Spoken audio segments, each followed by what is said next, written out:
తాకట్టులో ఉన్న బంగారాన్ని విడిపించి ఆ రోజున్న మార్కెట్ ధర కట్టి మిగిలిన డబ్బును మీకు అందిస్తుంది ఎస్వీఎస్ గోల్డ్.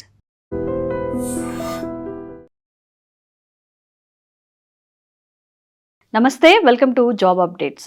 సో ఎప్పుడైనా కానీ ఒక గవర్నమెంట్ జాబ్కి మనం అప్లై చేయాలి అని అనుకుంటే కంపల్సరీగా డిగ్రీ ఉండాలి. డిగ్రీతో పాటుగా కొన్ని నోటిఫికేషన్స్కి మినిమం 60% అడుగుతూ ఉంటారు. సో చాలామంది 10th క్లాస్తో కొన్ని కారణాల వల్ల స్టాప్ చేసి చదువుకోలేకపోయిన వాళ్ళు, లేదా 10th ఆపేసిన వాళ్ళు ఎప్పుడు ఫీల్ అవుతూ ఉంటారు కదా, అరే నేను ఇంకొంచెం చదువుకొని ఉంటే అట్లీస్ట్ ఇంటర్ వరకు అన్నా చదువుకున్న ఇంకొన్ని వాటికి ఎలిజిబుల్ అయ్యేవాళ్ళని. సో మీ అందరి కోసం కేవలం 10th మాత్రమే పాస్ అయిన వాళ్ళకి మాత్రమే ఒక ఆపర్చునిటీ అయితే, ఒక గోల్డెన్ ఆపర్చునిటీ అయితే వచ్చింది, ఒక నోటిఫికేషన్ వచ్చింది. కేవలం 10th చదివిన వాళ్ళకి మాత్రమే. ఇక మీకు కాంపిటీషన్గా ఇంటర్, డిగ్రీ, బీటెక్ ఏ రిలేటెడ్ డిగ్రీ వాళ్ళు కూడా రావడానికి లేదు. ఓన్లీ 10th పాస్ అయిన వాళ్ళకి మాత్రమే ఈ నోటిఫికేషన్. అది కూడా బ్యాంక్స్ అందరికీ, అపెక్స్ బ్యాంక్స్ అయినా, అంటే ఇప్పుడు ఒక స్కూల్లో ఎలా అయితే ప్రిన్సిపల్ ఉంటారో అందరికీ ప్రిన్సిపల్ ఎలా అయితే హెడ్గా ఉంటారో, సో మనం బ్యాంక్స్ అన్నిటికీ కూడా హెడ్గా ఉండే ఆర్బీఐ, రిజర్వ్ బ్యాంక్ ఆఫ్ ఇండియాలో 572 పోస్టులు అయితే ఓన్లీ 10th క్లాస్ పాస్ అయిన వాళ్ళకి నోటిఫికేషన్ అయితే ఇవ్వడం జరిగింది. మరి నోటిఫికేషన్ ఏంటి, ఎలా అప్లై చేయాలి, సిలబస్ అండ్ ఎగ్జామ్ ప్యాటర్న్ ఎలా ఉంటుంది, ఇవన్నీ చూద్దాము. సో మన RBI, reserve bank of India కేవలం 10th పాస్ అయిన క్యాండిడేట్స్కి మాత్రమే 572 పోస్టులను అయితే రిలీజ్ చేయడం జరిగిందనమాట. సో క్లియర్గా మెన్షన్ చేశారు, ఓన్లీ క్లాస్ 10 పాస్ క్యాండిడేట్స్ మాత్రమే ఎలిజిబుల్ అనమాట to apply for this opportunity.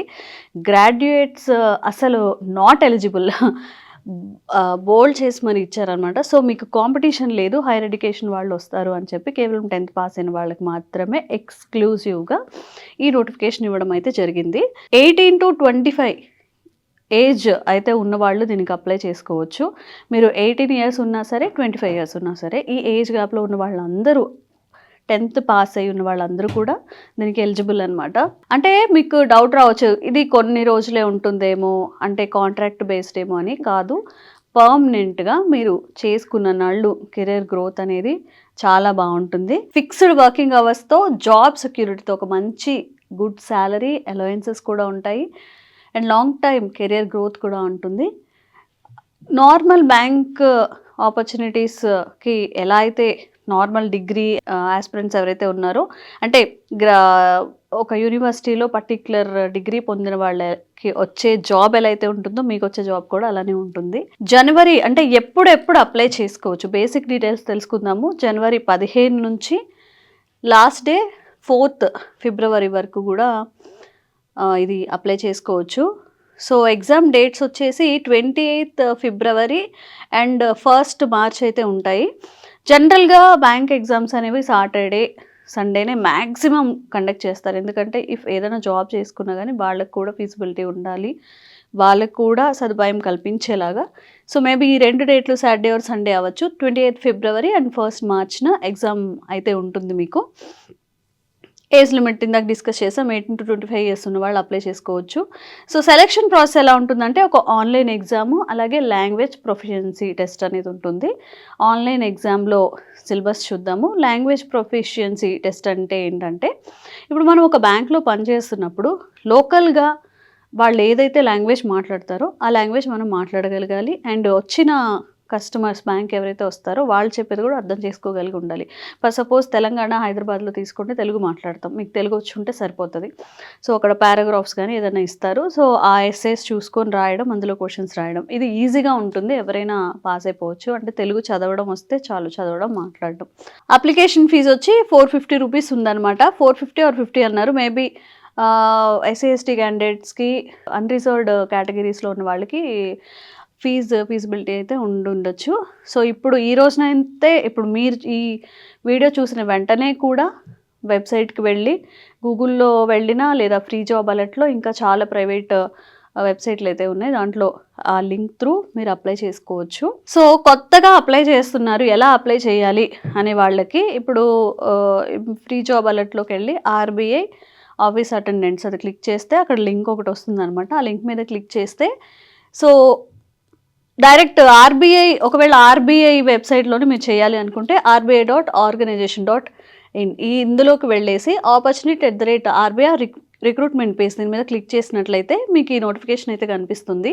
So application form అనేది ఓపెన్ చేసుకొని మీ ఫోటోగ్రాఫ్, సిగ్నేచర్, వాళ్ళు అడిగిన requirement details, Aadhaar, pan card, me education qualification, if handicapped అయితే అది, అన్రిజర్వ్డ్ క్యాండిడేట్స్ అయితే SC/ST సర్టిఫికేషన్ ఇవన్నీ అడుగుతారనమాట. సో అవన్నీ మీరు జాగ్రత్తగా పెట్టుకొని క్యాస్ట్ సర్టిఫికేట్ ఇవన్నీ కూడా అప్లై చేయాల్సి ఉంటుంది.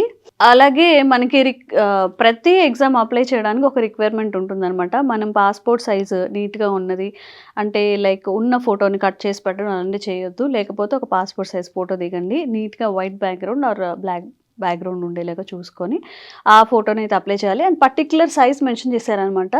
20 KB, 10 KB ఇలానే ఉండాలి. దాన్ని మించి ఉంటే తీసుకోదు. అండ్ JPG ఫార్మేట్లో మాత్రమే ఉండాలి ఫోటో ఇవన్నీ కూడా. సో 10th మార్క్స్ షీట్ అనేది కంపల్సరీ ఉండాలి. ఎందుకంటే 10th పాస్ అయిన వాళ్ళకి మాత్రమే కాబట్టి సర్టిఫికేట్ స్కాన్ చేసి పెట్టుకోండి ఈమెయిల్లో. సో అది అప్లోడ్ చేసేసుకోవచ్చు. అలాగే ఐడి ప్రూఫ్గా ఆధార్ కానీ, ఓటర్ ఐడి కానీ, పాన్ కార్డ్ కానీ, డ్రైవింగ్ లైసెన్స్ కానీ 4గిట్లో ఏదో ఒకటి సరిపోతుంది. ఎగ్జామ్కి వెళ్ళేటప్పుడు కూడా అది ఒక జిరాక్స్ తీసుకొని, ఒరిజినల్ జిరాక్స్ తీసుకొని వెళ్తే సరిపోతుంది. అలాగే category certificate SC/ST, OBC, economically weaker sections వీళ్ళందరూ కూడా ఈ రిలేటెడ్ పర్టికులర్ డాక్యుమెంట్స్ కూడా మీరు స్కాన్ చేయాల్సి వస్తుంది. సో సిలబస్ ఏంటి, అసలు సిలబస్ ఏంటి, ఏమేమి ఉంటాయో చూద్దాము. రీజనింగ్, యాప్టిట్యూడ్, జనరల్ అవేర్నెస్, అలాగే ఇంగ్లీష్, ఈ 4 అయితే మనకి ఉంటుందన్నమాట. ఇప్పుడు ఇది క్లర్క్ లెవెలే కాబట్టి మీకు ఇంటర్వ్యూ కానీ లేకపోతే తర్వాత ఇంకేమి టెస్ట్ ఉండదు. ఇది అయిన తర్వాత లాంగ్వేజ్ ప్రొఫిషియన్సీ టెస్ట్ ఇందాక మాట్లాడుకున్నాం కదా, తెలుగు పారాగ్రాఫ్స్ కొన్ని ఉంటాయి, అవి చేసేస్తే సరిపోతుంది. రీజనింగ్ ఎబిలిటీలో టాపిక్స్ ఇచ్చారు, ఇవన్నీ ఒకసారి చూసుకోండి. ఇందులో మీకు ఏదైతే ఈజీగా ఉంటుందో, ఫర్ సపోజ్ వెర్బల్ రీజనింగ్ కానీ, నంబర్ సిరీస్ కానీ, ఆల్ఫాబెట్ టెస్ట్ కానీ కొన్ని ఈజీగా ఉంటాయి, కొన్ని టైం తీసుకుంటాయి. సో టైం సేవ్ చేసుకొని ఎక్కువ మార్క్స్ స్కోర్ చేసుకునేవి, మీకు బాగా త్వరగా ఈజీగా చేసుకోగలిగేవి చేసుకోండి. అండ్ అలాగే జనరల్ ఇంగ్లీష్లో రీడింగ్ కాంప్రహెన్షన్ అనేది ఖచ్చితంగా ఉంటుంది. Class test, fill in the blanks, spotting errors, sentence improvement, parajumbles, నార్మల్గా ఏదైతే ఒక పర్టికులర్ ఏదైనా బ్యాంక్ ఎగ్జామ్స్కి ఏ ఉంటాయో నార్మల్ సిలబస్, ఆ సిలబస్సే ఉంది. వొకాబులరీ రోజుకి కనీసం ఒక 5 వర్డ్స్ అయినా రాసుకొని దానికి ఒక 5-6 వొకాబులరీ అనేది ప్రాక్టీస్ చేయండి. వొకాబులరీ అంటే ఏం లేదు, ఒక మీనింగ్కి ఇప్పుడు ఒకటే వర్డ్ని మనకి 4 రకాలుగా ఇవ్వచ్చు. సో అట్లా ప్రాక్టీస్ చేసుకోండి. అండ్ ప్రీవియస్ పేపర్స్ని కూడా డౌన్లోడ్ చేసుకుని ప్రాక్టీస్ చేసుకుంటుండండి, మీకు ఒక ఐడియా వస్తుంది.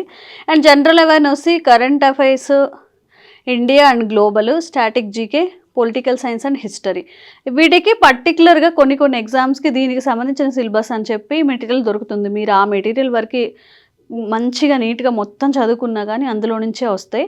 సో హిస్టరీ అంటే కొంచెం మెయిన్ పాయింట్స్ని కవర్ చేస్తే సరిపోతుంది. ప్రీవియస్ పేపర్స్ని ఒకసారి చూసినట్లయితే ఏ కేటగిరీస్లో ఇచ్చాడో అర్థమవుతుంది. సో దాని త్రూ ప్రిపేర్ అయిపోవచ్చు అనమాట.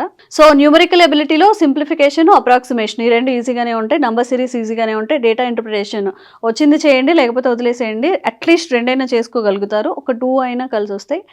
పర్సంటేజెస్ ఈజీగా ఉంటాయి. ప్రాఫిట్ లాస్ ఇచ్చిన దాన్ని బట్టి, పేపర్ ఇచ్చిన దాన్ని బట్టి మేబీ, అంటే కొంతమందికి కొన్ని టాపిక్స్ ఈజీగా ఉంటాయి కాబట్టి మీరు ఎందులో అంటే బాగా చేయగలుగుతారు, ఈజీగా త్వరగా చేసుకునేవి చూస్ చేసుకోండి. ఒకటే క్వశ్చన్ దగ్గర గంటలు టైం వేస్ట్ చేసుకోకుండా.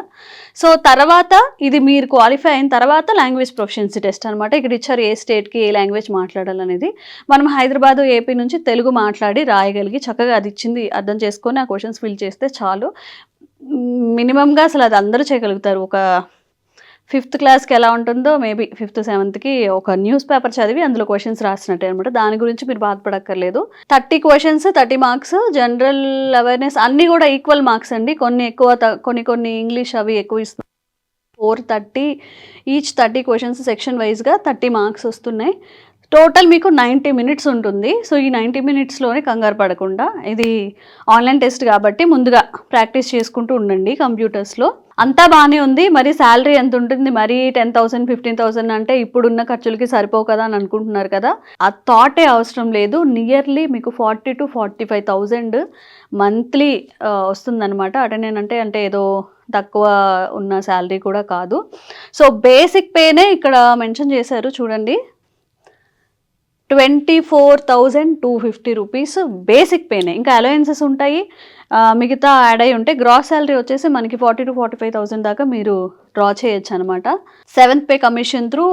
అంటే మీకు ఇదంతా అవసరం లేదండి పే స్కేల్ ఎలా వస్తుంది అని. ముందు మీరు కాన్సన్ట్రేట్ చేయాల్సింది ఎగ్జామ్ మీద. ఎగ్జామ్ క్వాలిఫై అయ్యి లాంగ్వేజ్ ప్రొఫిషియన్సీ టెస్ట్ అయిపోయిన తర్వాత అప్పుడు ఇవన్నీ ఆలోచించుకోవచ్చు. ఒక అటెంప్ట్ అయితే ఇవ్వండి, గట్టిగా ప్రిపేర్ అవ్వండి. సో 5.5 lakhs యాన్యువల్ శాలరీ అయితే ఉంటుందన్నమాట. తక్కువ శాలరీ ఏమీ కాదు. సో హ్యాపీగా అప్లై చేసుకోవచ్చు. ఇప్పుడు నాకే 20 వస్తుంది, నేను ఇది వదిలేసి వెళ్ళాలా, నాకు 25 వస్తుంది, 30 వస్తుంది అనుకుంటారు కదా. ఎప్పుడైనా గవర్నమెంట్ జాబే. ఎందుకంటే దానికి ఉంటే బెనిఫిట్స్ అనేవి ఉంటాయి. ప్రైవేట్ ఎంప్లాయీ లైఫ్ లాంగ్ ఎంత పని చేసినా తనకి ఏమీ లాస్ట్లో అమౌంట్ ఏమి రాదు, లైక్ పిఏ కానీ ఇవన్నీ ఏమి రావు. సో ఈ బెనిఫిట్స్ అన్నీ ఉంటాయి. అండ్ ఇంకా బెనిఫిట్స్ మెన్షన్ చేశారు ఇప్పుడు హెల్త్కి సంబంధించి కానీ ఇంకా అలవెన్సెస్ కానీ ఉంటాయి అన్నమాట. అండ్ ఇయర్ బై ఇయర్ కొన్ని మార్పులు చేర్పులు కూడా జరుగుతూ ఉంటాయి. సో ముందు యూ కాన్సన్ట్రేట్ ఆన్ ఎగ్జామ్. ఇది ఎగ్జామ్ కనుక మీరు దాటేస్తే పాస్ అయితే ఇక నెక్స్ట్ ఇవన్నీ కూడా ఆలోచించుకోవచ్చు. చూడండి, డిఏ ఉంది, హెచ్ఆర్ఏ ఉంది, city compensatory allowances, travel allowances చాలా ఉన్నాయన్నమాట. అపెక్స్ బ్యాంక్ కాబట్టి మేబీ అదర్ బ్యాంక్స్తో పోలిస్తే ఇంకొన్ని బెనిఫిట్స్ ఉండొచ్చు. సో మీ కెరియర్ గ్రోత్ ఎలా ఉంటుంది, ఎక్కడ వేసిన గొంగలు అక్కడే ఉంటుందా, నేను అటెండెంట్గా మొదలైన అటెండెంట్గానే ఉంటానా అని అనుకోవాల్సిన అవసరం కూడా లేదు. ఆర్బీఐ ఆఫీస్ అటెండెంట్ నుంచి అసిస్టెంట్ అవుతారు, తర్వాత assistant manager, assistant general manager, deputy general manager. So maybe మనం చేసే వర్క్ని క్వాలిటీ ఆఫ్ వర్క్ని బట్టి, అలాగే మనం ఏజ్ ఎంత ఏజ్తో స్టార్ట్ అయ్యాం. ఇక్కడ 18 to 25 అన్నారు, మీరు 25 ఉంటే మేబీ సమ్ 2-3 లెవెల్స్ అయితే దాటచ్చు. అదే 19లో ఉన్నారైతే మేము లాస్ట్ జనరల్ మేనేజర్ వరకు కూడా మీరు వెళ్ళొచ్చు. డిపార్ట్మెంట్ ఎగ్జామ్స్ అని కూడా ఉంటాయి అన్నమాట, కొంచెం టఫ్గానే ఉంటాయి. బట్ అవి రాసే కొద్దీ మీకు శాలరీ కూడా పెరుగుతూ ఉంటుంది. అండ్ మీ క్వాలిటీ ఆఫ్ వర్క్ని బట్టి మీ గ్రేడ్ కూడా మారుతూ ఉంటుంది అనమాట. సో చాలా చాలా చాలా మంచి ఆపర్చునిటీ. ఎందుకంటే 10th క్లాస్ మీద ఒక సెంట్రల్ బ్యాంక్లో మీరు పని చేస్తున్నారు అంటే ఇట్స్ నాట్ ఒక చిన్న విషయం అయితే కాదు. సో కాకపోతే ఇది ఓవరాల్ ఇండియా మొత్తం మీద పోస్టులు కాబట్టి 572 అందరూ అప్లై చేసుకుంటారు. ఈ స్టేట్ వైజ్గా ఏమి ఇవ్వలేదు ఇక్కడ.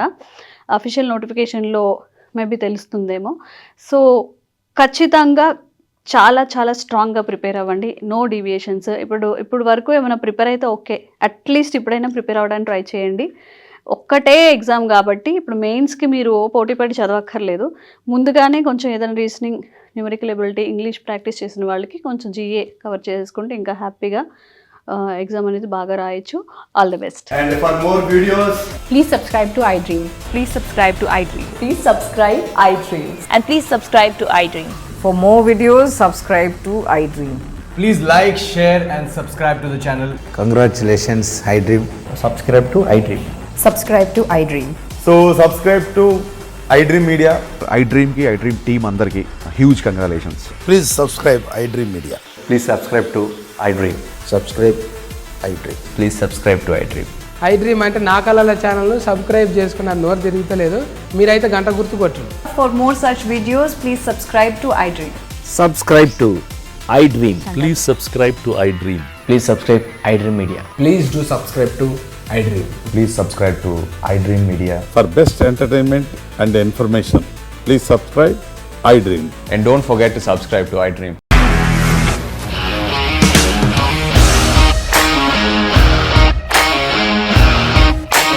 ఇండస్ట్రీలో కమిట్మెంట్ ఇష్యూస్ వస్తే నీకు కూడా వచ్చినట్టు మార్నింగ్ తీసుకెళ్ళారంటే కొట్టి పడేస్తారు.